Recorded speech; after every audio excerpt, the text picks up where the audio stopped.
حق تعالی شانوں کی طرف سے امت مرحومہ کو ایک مرتبہ پھر یہ موقع غنیمت دیا گیا ہے کہ اس مبارک مہینے میں اپنے مقصد حیات کی طرف لوٹ آئیں اور بگڑے ہوئے احوال کی اصلاح کر لیں۔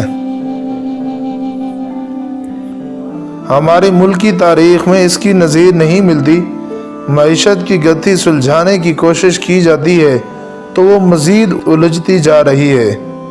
قومی اتفاق اور طویل المیعاد مفاہمتی منصوبوں کی آوازیں مختلف اطراف سے لگ رہے ہیں۔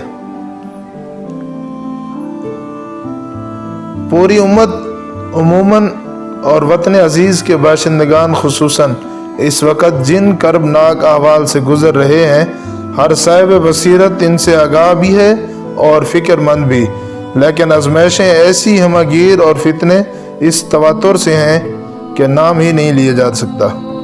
یہ ملک دفاعی اعتبار سے بھی نازک حالات سے گزرا ہے، یہاں تک کہ اسے 2 لخت ہونا پڑا۔ نظریاتی اور ذہنی خلفشار کا بحران بھی دیکھا گیا، لیکن آج سیاسی، معاشی، سماجی، دینی اور اخلاقی اعتبار سے جس افلاس اور قحط کے دور سے گزر رہا ہے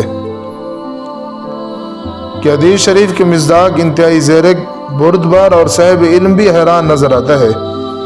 اس سے پہلے مملکت خدا داد کو کئی مرتبہ سیاسی عدم استحکام کا سامنا رہا ہے۔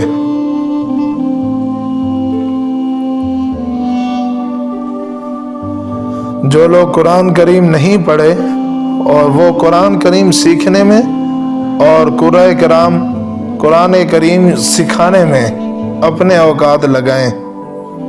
یہ رمضان کا بابرکت مہینہ ہے، اپنے نفس کو تقوی کا پابند بنائیں، صلہ رحمی کریں، دل کو نفرت، جذبہ انتقام اور حسد کی آگ سے دور رکھیں، صدقے کی عادت ڈالیں، تلاوت کی کثرت کریں، دعاؤں کا اہتمام کریں اور خصوصاً انٹرنیٹ، سوشل میڈیا سے احتراز کریں۔ سوشل میڈیا اور ٹی وی جیسی خرافات سے اپنے آپ کو دور رکھیں اور اپنے ملازموں پر کام کاج کا بوجھ ہلکا رکھیں۔ زیادہ سے زیادہ وقت مسجد میں گزاریں۔